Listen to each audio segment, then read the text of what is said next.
साथियों, कल शहर में आप लोगों के साथ दो लोगों ने प्रेस कॉन्फ्रेंस करके कुछ चीज़ों पे बातें आपके सामने रखी। पहले देश के एससी कमीशन के डिप्टी चेयरमैन अरुण हल्दर जी ने मीडिया से बात की। परसों उन्होंने कहा था कि समीर दाऊद वानखेड़े ने कोई भी धर्म परिवर्तन नहीं किया। चौंकाने वाली बात है कि एक वैधानिक पद पे बैठा हुआ व्यक्ति, जिसके ऊपर सवाल खड़े हो रहे हैं कि मुस्लिम होते हुए फर्जीवाड़ा करके फर्जी दस्तावेज पर शेड्यूल कास्ट का सर्टिफिकेट बना के सरकारी नौकरी हासिल करने का काम किया। अरुण हल्दर जी एक वैधानिक पद पे बैठकर उस व्यक्ति के घर जाते हैं जिसके ऊपर शक की सुई है। उनके घर पे जाकर कागजात उलट पुलट कर देखते हैं और क्लीन चिट दे देते हैं कि दस्तावेज सही है। उसके बाद देश के सोशल जस्टिस राज्य मंत्री, जिनके पास सोशल जस्टिस विभाग की जिम्मेदारी है, जिनका काम है जो देश में शेड्यूल कास्ट जाति के लोग हैं उनको न्याय देने का काम करे, उनके साथ जस्टिस हो, वे स्वयं बैठकर दाऊद वानखेड़े साहब के साथ प्रेस वार्ता को संबोधित करते हैं और जिसने फर्जीवाड़ा करके सर्टिफिकेट लिया उसका समर्थन करते हैं। ये दुर्भाग्यपूर्ण है। अरुण हल्दर जी भारतीय जनता पार्टी के नेता होंगे, लेकिन उन्हें समझना पड़ेगा कि एससी कमीशन की क्या जिम्मेदारी है, क्या दायित्व है, उसकी कार्यप्रणाली क्या है, जिस पद पर वो बैठे हैं उनका आचरण कैसा होना चाहिए। हमें लगता है सारी मर्यादाओं को वो लांघ रहे हैं। जनरली होता है कि कोई व्यक्ति उस पर अन्याय हो तो वो अपनी शिकायत कमीशन के पास दर्ज कराए और कमीशन उस पर जानकारी जुटाए और उसके बाद रिपोर्ट तैयार करके जांच करनी है तो किसी भी व्यक्ति को, संस्था को अपने जो उन्हें सिविल कोर्ट के अधिकार हैं उसमें सम्मन करके उसकी सुनवाई कर सकते हैं और अपनी रिपोर्ट विस्तृत रूप से तैयार करके वो सोशल जस्टिस डिपार्टमेंट को भेज देते हैं और सिफारिश करते हैं कि क्या सरकार करे और पार्लियामेंट के पटल पर वो रिपोर्ट रखी जाती है। ये कार्यशैली और कार्यप्रणाली है। जहाँ तक किसी का सर्टिफिकेट फर्जी है, उसे जांचने का, उसे प्रमाणित करने का अधिकार शेड्यूल कास्ट कमीशन को नहीं है। देश में के रामास्वामी जो सुप्रीम कोर्ट के जज थे, 1994 में उन्होंने एक ऑर्डर पास किया। जब देश में फर्जी सर्टिफिकेट की बाढ़ आ गई तो उन्होंने एक आदेश पारित किया कि देश में हर जिले में जो सर्टिफिकेट फर्जी हैं उनकी जांच करने के लिए एक कमेटी का गठन किया जाए। उस कमेटी की अध्यक्षता ज्वाइंट सेक्रेटरी लेवल के ज्वाइंट सेक्रेटरी या उस लेवल का अधिकारी उसकी अध्यक्षता करे।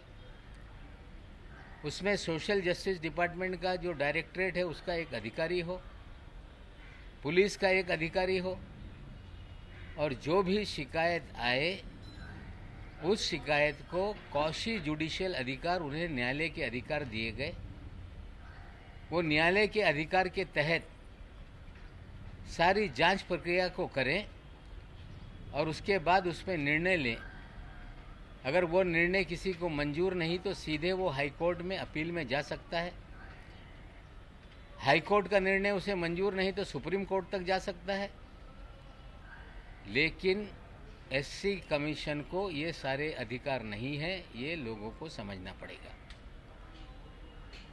अरुण हल्दर जी का व्यवहार ये कहीं ना कहीं संदेह के घेरे में है।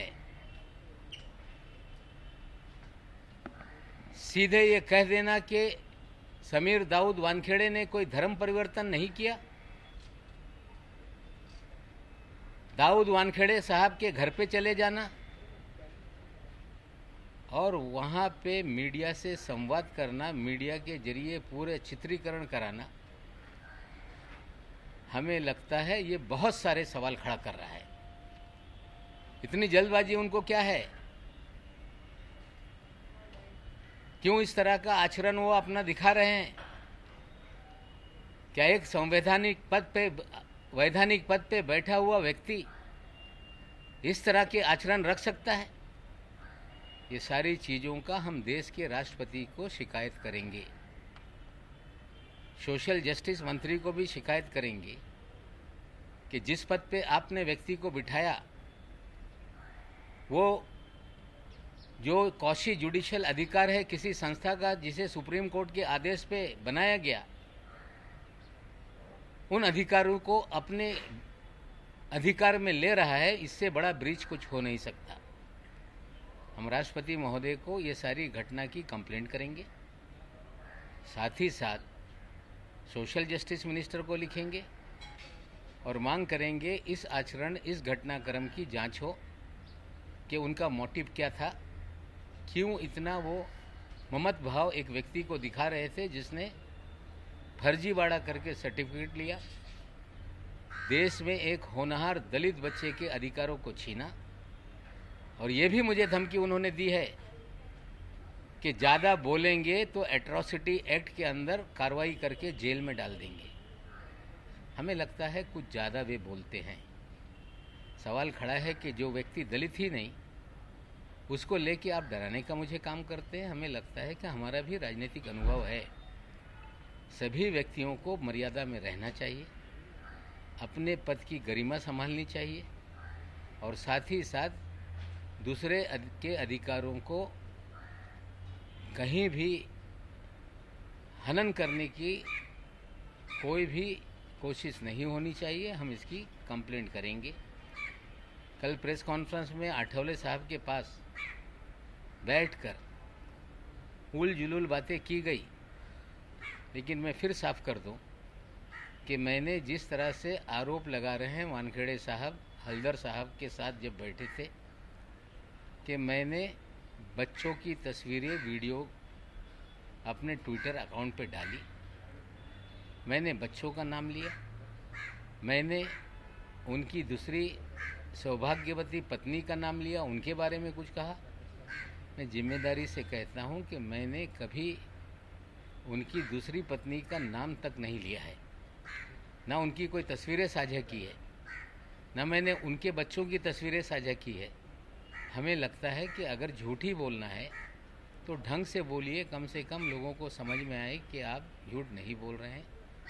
और मैं आज फिर कायम हूँ अपने बात पे कि जिस तरह से फर्जीवाड़ा करके सर्टिफिकेट समीर दाऊद वानखेड़े ने बनाया, उसकी कौशी जुडिशियल अथॉरिटी महाराष्ट्र के जिला अधिकारी जहाँ से मुंबई शहर से सर्टिफिकेट जारी हुआ, उसका जो स्क्रूटनी कमेटी बनी है, हम उसकी शिकायत उस कमेटी के सामने करेंगे और निश्चित रूप से कमेटी जांच करेगी, सारे तथ्यों को तपासेगी और हम अपनी बात रखेंगे। वानखेड़े साहब को भी बुलाया जाएगा, हमें पूरा विश्वास है कि जो फर्जीवाड़ा हुआ है उस फर्जीवाड़ा पे जांच के बाद मोहर लगेगी, और एक बार मोहर लग गई कि सर्टिफिकेट जाली है तो उसी कानून में ये स्पष्ट है कि सर्टिफिकेट के आधार पे जो भी फ़ायदे लिए गए, चाहे वो नौकरी हो, एडमिशन हो या और भी कोई चुनाव हो, वो सारे तात्काल रूप से रद्द किए जाते हैं। जो भी लाभ लिया होगा वो वसूल किया जाता है, और उसी के तहत प्रोविज़न है कि फौजदारी मुकदमा करके 2 साल से 7 साल तक की सज़ा होती है। हम इस मामले को जो भी फोरम है, हमारा वैलिडिटी कमेटी, जिसे जात पड़तालनी समिति महाराष्ट्र में कहते हैं, वहाँ पे ये मामला ले जाएंगे। साथियों, और एक विषय बहुत गंभीर है। पिछले 9 महीने से जब से हमारे दामाद को नाजायज़ तरीके से फंसाया गया, 8.5 महीना जेल में रहकर आया, और 12 अक्टूबर को कोर्ट के आदेश में स्पष्ट हो गया कि धाराएं गलत तरीके से लगाई गई, और हम उसको लेके हाई कोर्ट में मामला निरस्त करने के लिए जाएंगे। आगे कानूनी लड़ाई है, वो लड़ेंगे। लेकिन पिछले लगभग 10 महीने से भारतीय जनता पार्टी के सभी नेता, नवाब मलिक ड्रग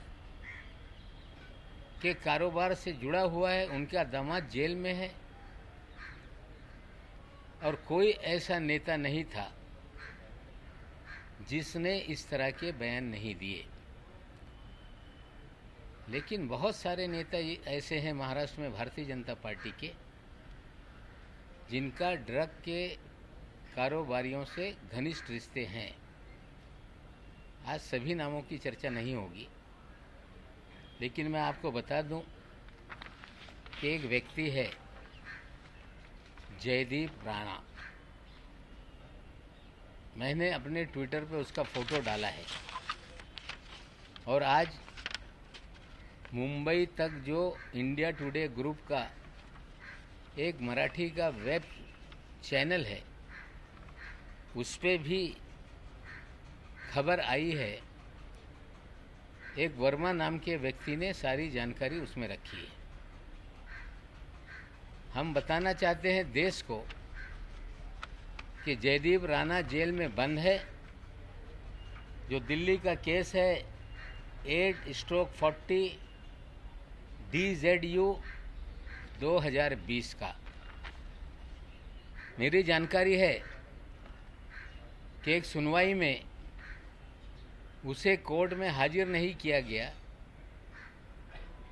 जिसमें दिल्ली के NCB के जोनल यूनिट ने कहा कि वो जेल में है, और जानकारी ऐसी है कि वे साबरमती जेल में हैं।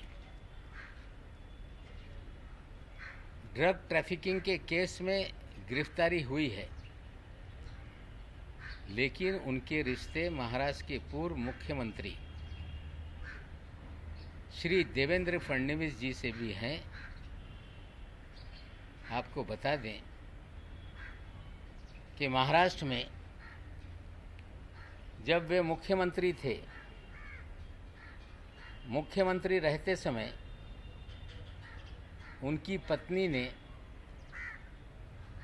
एक रिवर सॉन्ग चल चल मूवी मुंबई नदी संरक्षण अभियान के नाम से एक रिवर सॉन्ग बनाया था। उसमें सोनू निगम जी ने गाना गाया था, और देवेंद्र जी की पत्नी ने भी गाना गाया था। उसमें देवेंद्र फडणवीस जी ने भी अभिनय किया था, और साथ में मुंगंटीवार जी ने भी अभिनय किया था। मैं थोड़ा आपको दिखा देता हूँ और बाद में आपसे शेयर कर लूँगा।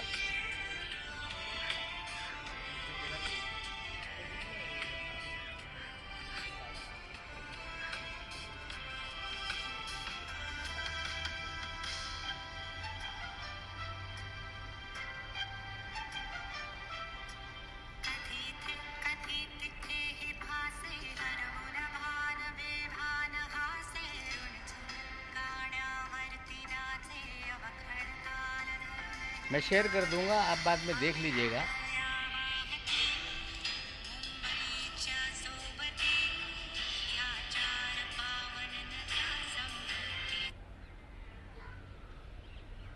गाना गाती हैं, अच्छी बात है। नदियों को लेकर गाना गाएं, अच्छी बात है। सोनू निगम जी के साथ अभिनय करें, अच्छी बात है। देवेंद्र जी अभिनेता बन जाएं, अच्छी बात है। मोंगन जी अभिनेता बन जाए, अच्छी बात है। डायरेक्टर उसके सचिन गुप्ता थे।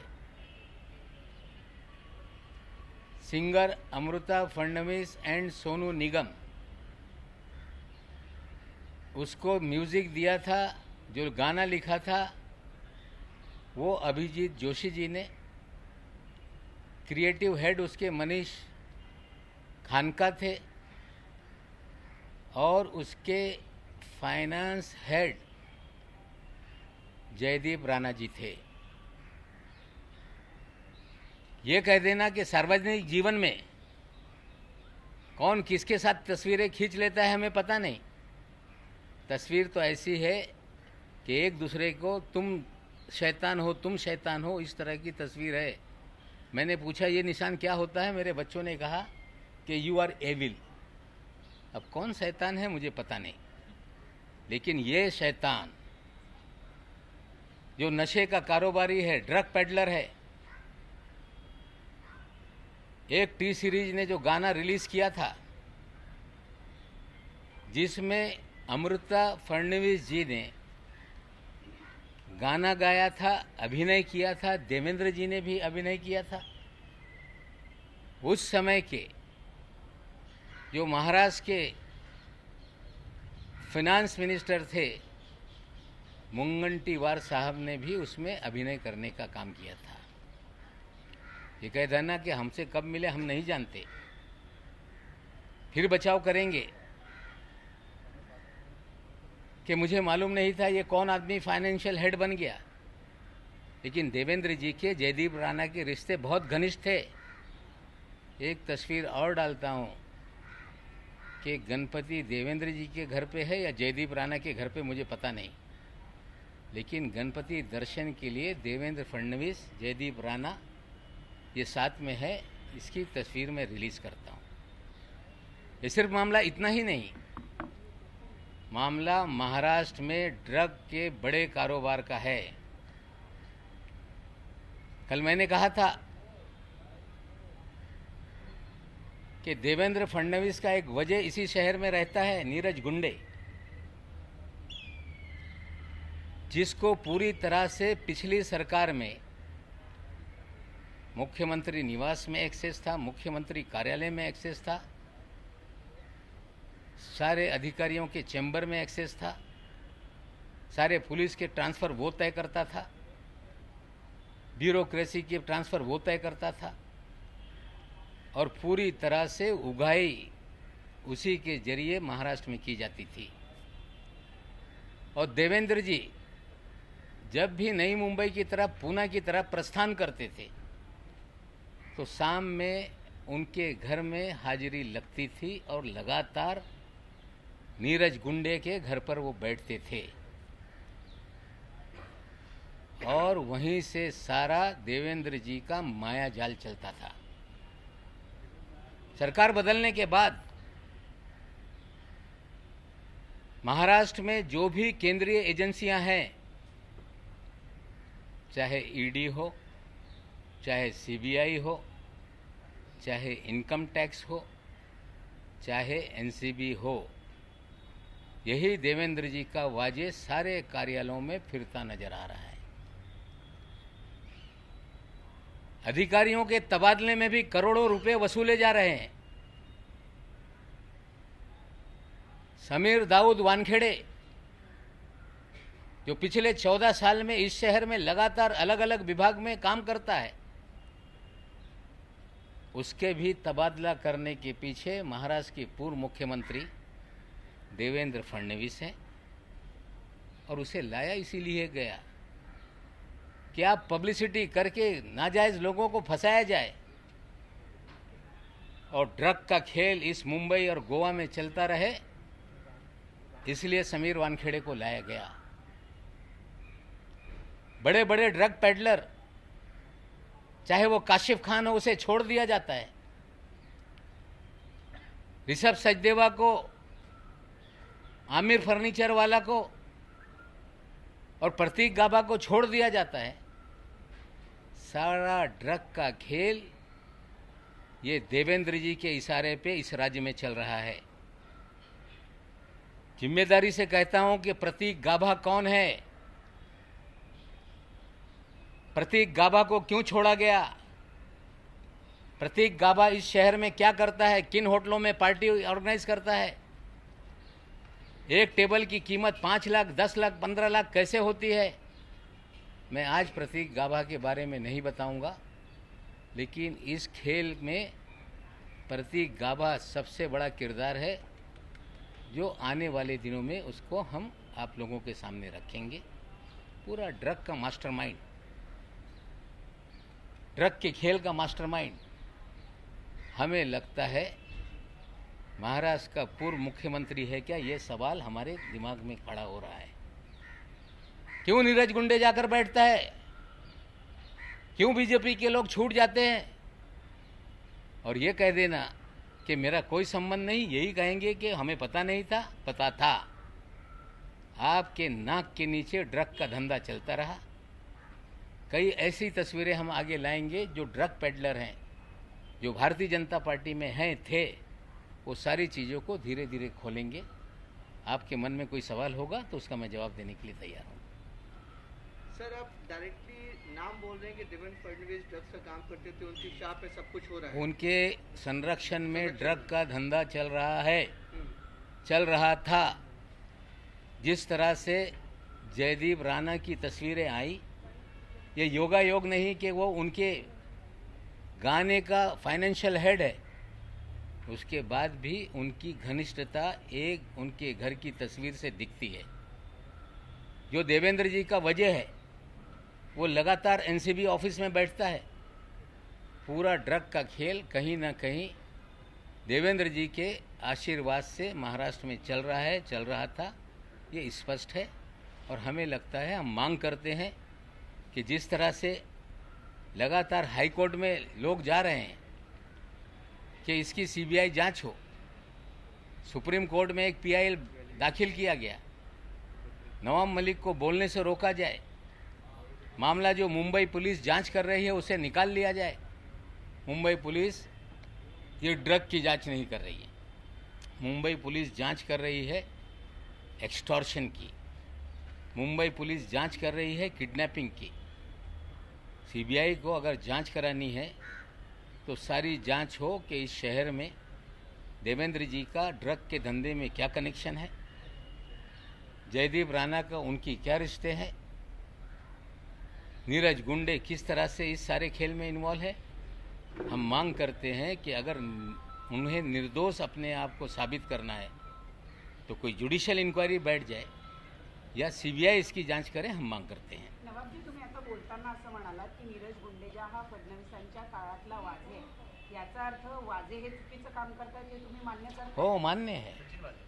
सचिन वाजे हा चुकीचा काम करत होता हे आम्हाला मान्य आहे, पण तो पण परमवीर यांचा पंटर होता। ठीक आहे, त्यांनीच त्याला कुठेतरी नोकरीमध्ये रुजू करून घेतला होता। आज चर्चा त्याची नाही। आज देवेंद्रजी या शहरामध्ये जे ड्रग रॅकेट आहे त्यांना संरक्षण देत आहे, वानखेडे यांना त्यांना आणलेलं आहे, हे प्रश्न आज मी उभा करतोय। धन्यवाद। ज्युडिशियल इन्क्वायरी कुणी सुरू करावी अशी मागणी? नाही, ठीक आहे, ज्युडिशियल इन्क्वायरी आता केंद्र सरकारने नेमली पाहिजे, नाही तर यांची मागणी आहे की सीबीआय केस ट्रान्सफर केलं पाहिजे। होय, ड्रग प्रकरणी सीबीआय तपास करू शकते।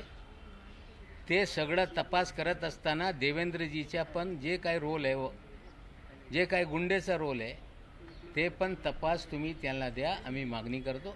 धन्यवाद। अजून काय पुरावे तुमच्याकडे फडणवीसांच्या विरोधात? तुम्ही केवळ 2-3 फोटो टाकतायत एका व्यक्तीबरोबरचे, हे पुरावे असू शकत नाही। तुमच्याकडे अजून काय महत्त्वाचे पुरावे आहे फडणवीसांच्या विरोधात आणि ते तुम्ही कोणाला देणार?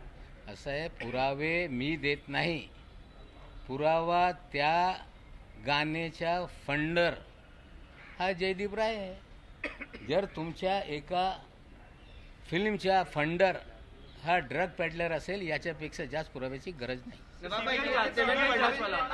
भाई, देवेंद्र फडणवीस का बोलना है कि बड़े नेता हैं, बड़े पद पर हैं, कोई भी आके फोटो खिंचा सकता है, तो हर फोटो का हाँ, वेरिफिकेशन नहीं कर सकते हैं। फोटो का सवाल नहीं है, गाने का वो फाइनेंस हेड है. हम कहाँ फोटो पे सवाल उठा रहे हैं? फोटो तो किसी के साथ किसी भी की आ सकती है. ये फोटो पे सवाल नहीं, उस गाने के फंडिंग पे सवाल है. फोटो पे हम सवाल नहीं खड़ा कर रहे. नवाब भाई, एक और सवाल. नवाब भाई, देवेंद्र फडणवीस यांना सबीर वानखेडेंना आणलं असं तुमचं म्हणणं आहे का? नंतर बोलताना तसं बोलला. त्यांनी निश्चित रूपाने त्यांनी अर्ज केला, त्याची बदली करण्यात आली. येऊन महाराष्ट्राला बदनाम करायचा, आघाडी सरकारला बदनाम करायचा, फिल्मवाल्याला कुठेतरी टार्गेट करून पब्लिसिटी घ्यायची. आणि हे पब्लिसिटी होत असताना जे मोठे मोठे ड्रग माफिया आहेत त्यांना संरक्षण द्यायचं आहे. या महाराष्ट्रामध्ये प्रत्येक एजन्सीमध्ये कोण अधिकारी कुठे बसेल, कोण अधिकारी कुठला तपास करेल, कुणाला खोटे केसेस में अडकवायचा, लोकांच्या मनात भीती निर्माण करायचा, हे सगळं 2 वर्षापासून खेळ सुरू आहे. आणि देवेंद्र हे सगळे कट कारस्थान रचत आहे आणि लोकांच्या मनात भीती निर्माण होईल नेत्याचे, त्यासाठी हा सगळे यंत्रणेचा वापर ते करत राहिले. एक विषय राहून गेला होता, मी आपल्याला बोलू इच्छितोय. किरीट सोमय्या यांनी काल पवार साहेबांच्या बाबतीत काही एकरी भाषेमध्ये शब्दांचा उच्चार केला. त्यांनी प्रश्न निर्माण केला. ठीक आहे, आरोप करताना मुंडे साहेब हयाती असताना हे आरोप होत राहिले. त्यानंतर महाराष्ट्रामध्ये 5 वर्ष त्यांचं सरकार आलं. त्यानंतर अटल बिहारी वाजपेयी साहेबांचं सरकार आलं. 7 वर्ष मोदी साहेबांचं सरकार आहे. 5 वर्ष देवेंद्रजीचं सरकार होता. हे आरोप करत असताना त्या काळामध्ये संरक्षण मंत्री असताना रमेश दुबे साहेब हे मंत्री होते. त्यांच्यासोबत बनारसमधून काही लोक विमानात आले होते आणि त्यांच्यावर जे काही होता त्या काळामध्ये कारवाई झाली. पण त्याच्यात आणखीन एक व्यक्ती होता, त्याचं नाव तो मुंबईमध्ये अंधेरीचा नगरसेवक होता, पुरुषोत्तम सोलंकी. त्यांच्यावर पण गुन्हा त्या काळात दाखल करण्यात आला, ताळा लावण्यात आला. नंतर ते गुजरातला भावनगरला शिफ्ट झाले, अपक्ष आमदार म्हणून निवडून आले. त्यांच्या छोट्या सकीलशी दाऊदशी कनेक्शन होता. मी किरीटजी आपल्याला विचारू इच्छितो, माहिती घ्या. तो छोटा सकील आणि दाऊदचा माणूस ज्याच्यावर आमच्या सरकार असताना त्या 92-93मध्ये कारवाई झाली होती, तुरुंगात टाकण्यात आला होता. नंतर मुंबई सोडून ते गुजरातला शिफ्ट झाले, भावनगरमधून आमदार झाले आणि मोदी साहेबांनी स्वतःच्या मंत्रिमंडळामध्ये 10 वर्ष त्यांना मंत्री ठेवलं होता. किरीटजी, मोदी साहेबांना विचारा, हा दाऊदशी संलग्न माणूस तुमच्या मंत्रिमंडळात कसा होता, याचं उत्तर तुम्हाला मिळेल. नवाब भाई, आखरी क्वेश्चन. नवाब भाई, आहे की तुम्ही मंत्रिपदाचा जो आहे भंग करत आहात गुप्ततेचा, त्यामुळे तुमचा राजीनामा घ्यायला हवा असं आहे का? मी कुठलेही यंत्रणेचा वापर करत नाही. हे सगळे सोर्सेस माझे आहे. गैर काही होत असेल तर निश्चित रूपाने त्याच्यावर प्रश्न निर्माण करण्याचा माझा अधिकार आहे. कुणाला वाटत असेल की मला मंत्रिमंडळातून ते काढू शकताय, कुणाला मंत्री करायचा हे अधिकार माननीय मुख्यमंत्रीचे असते. भाजपवाल्यांचा अधिकार नाही कुणा मंत्री करायचा कुणा काढायचा. त्यांनी जरा नियम वाचून बघावा. नवाब भाई, बीजेपी देवेंद्र फडणवीस ने बड़ा एलिगेशन लगाया है आपने, इसका मोटिव क्या हो सकता है? जो आप बोले कि 1.5-2 साल से वो पूरे ऑपरेशन मैं मोटिव क्या है? ड्रग का धंधे से पैसे कमाना, ड्रग के धरने से बड़े पैमाने पे उगाही करना. कौन कमा रहा है? कहीं ना कहीं अगर वो प्रोटेक्शन दे रहे हैं तो उनको कुछ ना कुछ तो मिल रहा होगा. सर, जयदीप राणा तो जेल में है, तो फिर कैसे बीजेपी के साथ आप संबंध होने की बात कह रहे हैं? अरे भाई, आपको फिर आप देख लो ना गाना, नदी वाला गाना जो आप देखेंगे, जिसमें अमृता फडणवीस मैडम ये गाना गा रही हैं, सोनू निगम ने गाना गाया है, देवेंद्र फडणवीस उसमें अभिनय कर रहे हैं, मुनगंटीवार उसमें अभिनय कर रहे हैं. उसकी डिटेल आप देखेंगे तो उसमें फाइनेंस हेड ये जयदीप राणा है. सर, दाऊद कनेक्शन आपने बोला से हिंदी में बता सकते हैं कि क्या कनेक्शन है दाऊद का अंडरवर्ल्ड का हिंदी में? देखिए, किरीट सोमैया जी, पवार साहब को लेके बदतमीजी उन्होंने की और भाषा का जिस तरह का उपयोग किया, ये शोभनीय नहीं है. उन्होंने बनारस से एक जहाज में, जो पूर्व हमारे मंत्री हैं रमेश दुबे जी, अंधेरी से वो जीते थे, उसी क्षेत्र के 2 लोग मुंबई आए थे, जिसको लेके शोर मचा कि दाऊद के लोग पवार साहब के जहाज में आए।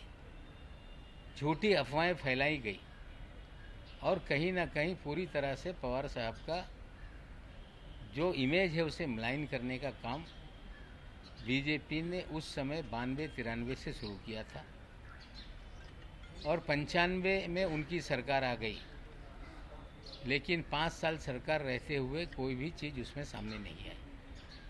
अटल जी की सरकार रही, फिर 5 साल देवेंद्र जी की सरकार रही, 7 साल से मोदी जी की सरकार है, जो झूठे बातें फैलाई गई थी, जिसको लेके कोई तथ्य नहीं था, आरोप लगाते रहे, लेकिन कोई भी चीज़ें सामने नहीं आई। लेकिन शायद किरीट सोमैया जी को पता नहीं कि उसी समय कांग्रेस के एक नगर सेवक थे जिनका नाम था पुरुषोत्तम सोलंकी। वो क्रिमिनल थे। उनके छोटा शकील और दाऊद से संबंध होने के कारण उन पे मुकदमा दर्ज हुआ, उन पे टाड़ा लगा और उसके बाद वो मुंबई छोड़कर गुजरात के भावनगर, जहां उनका मूल गांव था, वहां शिफ्ट हो गए। उसके बाद वो विधायक बने इंडिपेंडेंट, और फिर भारतीय जनता पार्टी के टिकट पे वे चुनाव लड़े। और वो व्यक्ति जिसका संबंध छोटा शकील से था, दाऊद इब्राहिम से था, 10 साल तक मोदी जी के मंत्रिमंडल में गुजरात में मंत्री रहे। अगर ये जानकारी किरीट जी को नहीं है तो हमें लगता है कि वो जानकारी जुटाएं और फिर उल जुलूल बातें करें। हमें लगता है पवार साहब को लेकर अगर शब्दों का चयन बदतमीजी से किया जाएगा तो हमें लगता है इसे महाराष्ट्र की जनता बर्दाश्त नाही करेगी। नवाब जी, नीरज गुंडेचे संबंध उद्धव ठाकरेंशी पण चांगले आहेत असं कळत आहेत, मग हा गुंडे जो आहे तो उद्धव ठाकरे काम करतात? उद्धव ठाकरेशी संबंध नाही। देवेंद्रजीचा दूत म्हणून सरकार चालवत असताना कधी कधी हे नाते बिघडत होते, तो कुठेतरी मांडवली करण्यासाठी यांचे निरोप घेऊन त्यांच्याकडे जात होता। सर, हिंदी में बताइए कि जो नीरज गुंडे हैं, जब भी सरकार की बात आई बनने के लिए, बीजेपी से लेकर शिवसेना दोनों में मध्यस्थता का काम किया उन्होंने। नहीं, तो ठीक क्या है, उद्धव ठाकरे से भी उनके बिल्कुल बिल्कुल नहीं। बीजेपी के वो देवेंद्र जी के फ्रंटमैन थे। सरकार जब भी अड़चन में आती तो उनका संदेशा लेके दूत के रूप में जाते थे। जब सरकार बन रही थी तब भी कोशिश कर रहे थे कि बीजेपी और शिवसेना साथ में है, वो देवेंद्र जी के दूत के रूप में भी रहते रहे। देवेंद्र जी के सारे फ्रंटमैन के रूप में उन्होंने काम किया है। अगर वो दूत थे, उस समय सरकार में दोनों पार्टियां थी, जब कोई तनाव बनता था तो सनेसा लेके बातचीत कराते थे। हमें लगता है इन चीज़ों से उद्धव ठाकरे जी को जोड़ना उचित नहीं। सर, लास्ट सवाल, सरकार आपकी है, गृह मंत्रालय आपके पास है, इतने आरोप आप लगा रहे हैं, तो क्या मुंबई पुलिस इस पर एक्शन लेगी? नीरज गुंडे हो गए या फिर फाइनेंस वाले जिसका नाम आपने लिया, राणा हो गया, जयदीप तो राणा मुंबई पुलिस को आपने कोई जयदीप राणा जेल में है, निश्चित रूप से छूटेगा तो गंभीर एक कुकायत ड्रग तस्कर है, तो हमें लगता है उसके बाद पुलिस देखेगी। देखिए, पुलिस किसी को, हम अपने सत्ता का दुरुपयोग करके किसी को नाजायज़ फंसाना नहीं चाहते। जहाँ तक सवाल है शाहरुख खान के लड़के की ड्रग के केस में उन्हें फंसाने का, उसमें प्रभाकर साहिल का जो बयान है, जिसमें 18 करोड़ की उगाही की बात कही गई, जिसमें 50 लाख रुपए उठाए गए, उस चीज़ों की पुलिस निश्चित रूप से कमेटी गठन हुई है, जांच हो रही है। हमारी सरकार किसी को नाजायज़ तरीके से फंसा दे ऐसा नहीं करेगी। जांच एक कमेटी नहीं है, वो कर रही है। अगर सच्चाई उसमें सामने आएगी, प्रभाकर साहिल के बयान में जांच में कोई तथ्य सामने आएगा तो निश्चित रूप से कार्रवाई होगी। लेकिन द्वेष भावना से सरकार हमारी कोई काम नहीं करती। जिस तरह से सरकारी तंत्र का गलत इस्तेमाल बीजेपी कर रही है, हम लोग हमारे सरकारी तंत्र का गलत इस्तेमाल नाही करेंगे। राज्य सरकारला सांगणार नाही का तुम्ही वेगवेगळ्या गोष्टी करण्यासाठी? आता तुमच्याकडे एवढे जर पुरावे आहेत तर देवेंद्र फडणवीसांच्या विरोधात कारवाई करायला तुम्ही राज्य सरकारला सांगणार नाही? बघू ना आता हे सगळं समोर येत आहे. निश्चित रूपाने जे गंभीर जयदीप राणा तो आता तुरुंगात आहे. बाहेर आल्यानंतर निश्चित रूपाने त्यांच्या बाबतीत पण इन्क्वायरी करण्याच्या कारवाई निश्चित रूपाने आम्ही अर्ज करू की याला बोलवा, याच्याकडून माहिती घ्या. ड्रग्सचा जो धंदा मुंबईमध्ये महाराष्ट्रामध्ये सुरू आहे त्याच्यात कोणाकोणाचा काय रोल है याची माहिती निश्चित रूपाने पुलिस यंत्रणा घेईल.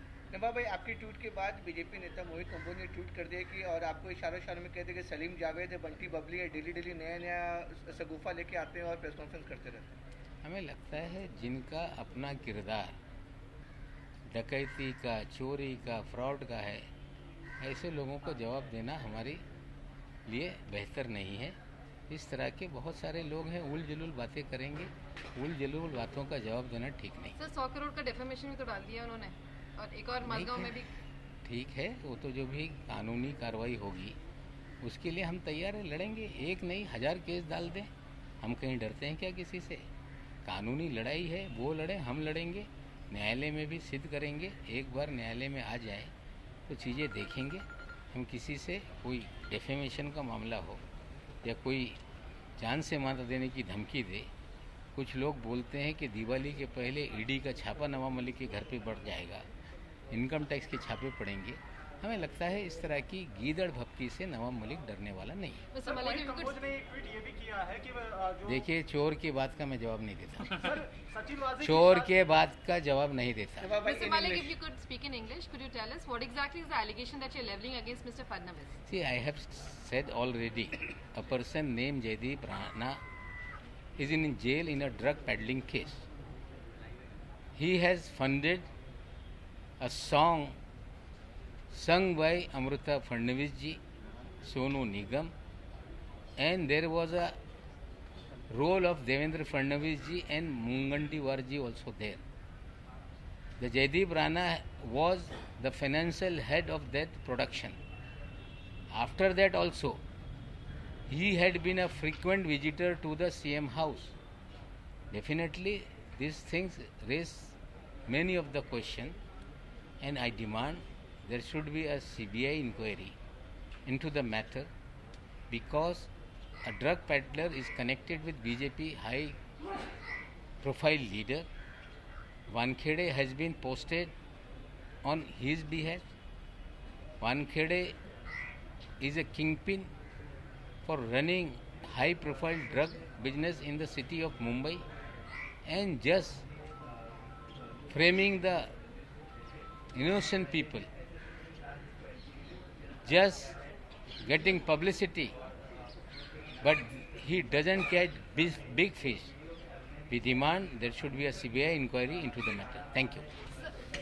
कोरोनाने वाट लावली. पोटा पाण्याचा प्रश्न सुद्धा तयार झालाय. दिवाळखोर व्हायची वेळ झाली. धंद्यांना पूर्ण नुकसान झालेलं आहे. तुमच्या जवळच्या दुकानदाराकडूनच वस्तू खरेदी करा आणि कोरोनानं उद्ध्वस्त झालेल्यांना मदतीचा हात द्या. संकल्प दिवाळीचा, संकल्प झी 24 तासचा.